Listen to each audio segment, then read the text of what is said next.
Dear students, मैं Sanjay sir और आज क्लास 12th की वीडियो लेकर आया हूँ जिसमें हमारे पहले चैप्टर के न्यूमेरिकल चल रहे थे एनसीईआरटी के अकॉर्डिंग। तो एनसीईआरटी के वॉल्यूम फर्स्ट में चैप्टर नंबर फर्स्ट के न्यूमेरिकल जितने हमने करा दिए थे उससे आगे की आज बात करते हैं। तो आज का जो न्यूमेरिकल है हमारा वो है हीलियम के नाभिक के कारण उससे एक एंगस्ट्रॉन की दूरी पर वैद्युत क्षेत्र की तीव्रता की गणना करनी है। हमने अब तक जो निकाला था वो वैद्युत बल निकाला था। ठीक है बच्चों, आज हम वैद्युत क्षेत्र की तीव्रता निकालेंगे और वैद्युत क्षेत्र की बात भी हमने कर ली थी। ठीक है, इसके बाद हम वैद्युत बल आघूर्ण की बात करेंगे। तो आज हम क्या निकालेंगे? वैद्युत क्षेत्र की तीव्रता किसमें? हीलियम नाभिक के कारण उसमें एक एंगस्ट्रॉन की दूरी पर वैद्युत बल, यानी कि जो हीलियम नाभिक है उससे एक एंगस्ट्रॉन की दूरी पर हम वैद्युत क्षेत्र की तीव्रता की बात करेंगे। देखो बेटा, ये हीलियम है तो हीलियम में कितने चार्ज होते हैं, यानी कि कितने आवेश होते हैं? तो इसमें अगर हम बात करें तो हीलियम में 2 आवेश होते हैं। ठीक है, कितने होते हैं? 2, क्योंकि वहाँ पर 2 प्रोटॉन होते हैं तो इसलिए इसमें कितना आवेश होते हैं? 2। इसकी बात कर रहे हैं हीलियम की, He की। H is equal to 2E होता है बेटा। ठीक है, तो 2E है, E इज इक्वल टू होता है 1.6 इंटू 10 की पावर माइनस के 19 कूलाम। ठीक, तो इसको गुणा कर देंगे 2 गुणा 1.6, ठीक है, इंटू 10 की पावर माइनस के 19 कूलाम। इसकी मल्टीप्लाई कर देंगे तो कितना हो जाएगा? 16 दूनी 32, यानी कि 3.2 गुणा 10 की घात माइनस के 19 कूलाम। तो ये 2He, यानी कि He पर जो आवेश है, चार्ज है, ये चार्ज आ गया, यानी कि Q का मान आ गया। ये किस पर आ गया? He पर आवेश। ठीक है, किसकी बात आ गई है? He पर हमने आवेश निकाल दिया है। तो हमें वैद्युत क्षेत्र की तीव्रता ज्ञात करनी है। तो देखो यहाँ पर R का जो मान है, बीच की जो दूरी है वो कितनी है? 1 एंगस्ट्रॉम। तो इसका मतलब इसको अगर मीटर में चेंज करेंगे तो 1 इंटू 10 की पावर, ठीक है, कितना होता है? जब इसको मीटर में चेंज करेंगे तो 10 की पावर माइनस के 10 मीटर, 10 की पावर माइनस के 10 मीटर। अब सूत्र होता है यहाँ पर E इज इक्वल टू वैद्युत क्षेत्र की तीव्रता बराबर होता है 1 अपॉन, कितना होता है? 1/4 पाई एप्सिलॉन नॉट, ठीक है, यानी कि एप्सिलॉन 0, और कितना होगा? Q अपॉन R, कितना होता है? Q upon R square. ठीक है, कितना होता है? E is equal to 1/4 pi epsilon naught Q upon R square. ये हम आर्टिकल कर चुके हैं वैद्युत क्षेत्र की तीव्रता निकालना। तो वैद्युत क्षेत्र की तीव्रता हम वहाँ जहाँ निकाली थी आर्टिकल में, वहाँ से हमने ये सूत्र ले लिया है। अब इस सूत्र में हमें क्या करना है? मान रखना है। ठीक है, ये सूत्र हो गया। तो अब देखो हमने क्या करा, जो हीलियम नाभिक है उसके कारण जो 1 एंगस्ट्रॉम की दूरी पर वैद्युत क्षेत्र की तीव्रता निकालनी है, तो उसमें हमने हीलियम पर चार्ज देख लिया, यानी कि हीलियम पर जो आवेश है वो कितना है? 2E है। तो E का मान होता है 1.6 इंटू 10 की पावर माइनस के 19। तो कितना हो गया? Q का मान 3.2 गुणा 10 की घात माइनस के 19 कूलाम, और R बराबर हो गया 1 एंगस्ट्रॉम, और इसको हमने कर लिया मीटर में चेंज, तो 10 की घात माइनस के 10 मीटर। अब इसमें हम मान रख देंगे। ठीक है, मान रख देंगे इसमें।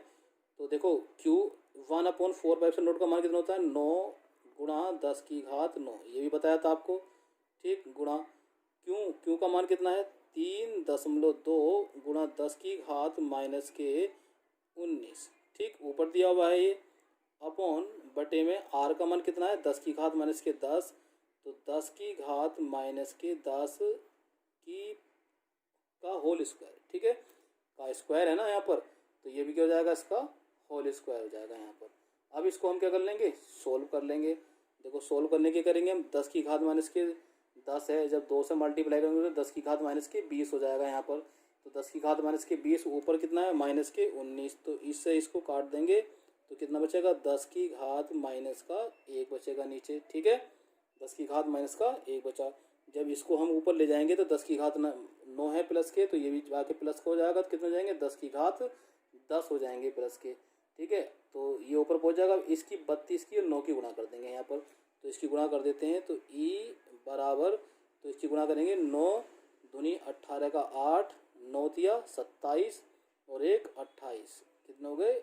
28 दशमलव कितने के बाद है, 1 के बाद, तो 1 के बाद हम यहाँ पर दशमलव लगा देंगे, गुणा कितना बच रहा है, ऊपर तो कुछ बचेगा नहीं, 10 की घात 9 ये है, और 1 ये ऊपर पहुँच जाएगा, प्लस में हो जाएगा, तो 10 की घात कितना हो जाएगा, प्लस के 10 हो जाएगा। ठीक है, 10 की घात प्लस के 10।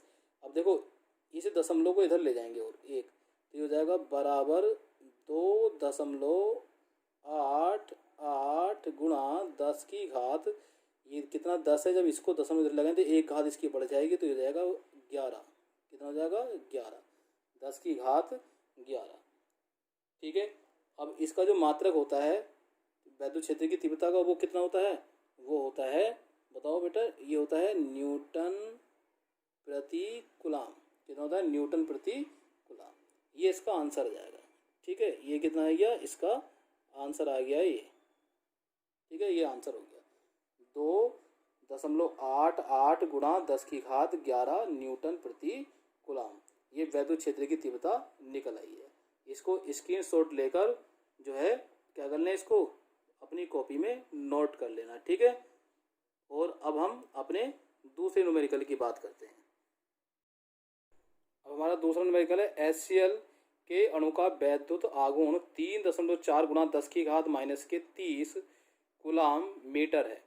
H आयन तथा Cl आयनों के बीच विस्थापन ज्ञात करो। यानी कि H और Cl आयनों के बीच का क्या करना है, हमें विस्थापन ज्ञात करना है। ठीक है, तो देखो एक ये है, ठीक, और एक ये है, ये क्या है, दो आयन है, ये कौन सा है, H प्लस, और ये कौन सा है, Cl माइनस।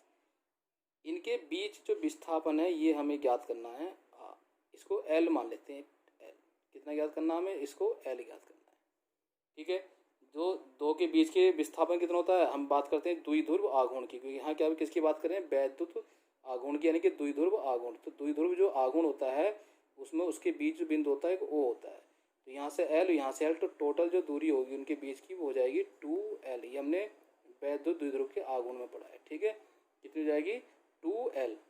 तो अब हम इसको निकालेंगे, तो 2L हमें निकालना है। ठीक है, तो H यानी कि प्रत्येक पर आयन कितने हैं, एक है, H पे भी और Cl पर भी। ठीक है, दोनों पर आयन है, तो इसका मतलब दोनों पर आयन है, तो दोनों में कितने कितने इलेक्ट्रॉन है, एक इलेक्ट्रॉन है। तो यहाँ पर यानी कि इन पे दोनों पे जो चार्ज हो जाएगा वो कितना हो जाएगा, Q = 1.6 × 10⁻⁻19 कूलम। ठीक है, ये हो जाएगा चार्ज, और 12 दूरी। तो अब P का मान ये दे रखा है, यहाँ पर वैद्युत द्विध्रुव का आघूर्ण दे रखा है, P = दे रखा है कितना, 3.4 गुणा 10 की घात -30 कूलम मीटर। ठीक है, ये P का मान दे रखा है। तो सूत्र होता है हमारे पास वैद्युत द्विध्रुव का आघूर्ण, जो सूत्र होता है P = Q × 2L। पढ़ा है नहीं पढ़ा, ये सूत्र आपने पढ़ा है। ठीक है, या करके हम क्या कर देंगे, इसको 2L को तो यहीं रहने देने देंगे। ठीक है, और इसको Q को इधर ले जाएंगे तो हो जाएगा P/Q। ठीक हो जाएगा या नहीं।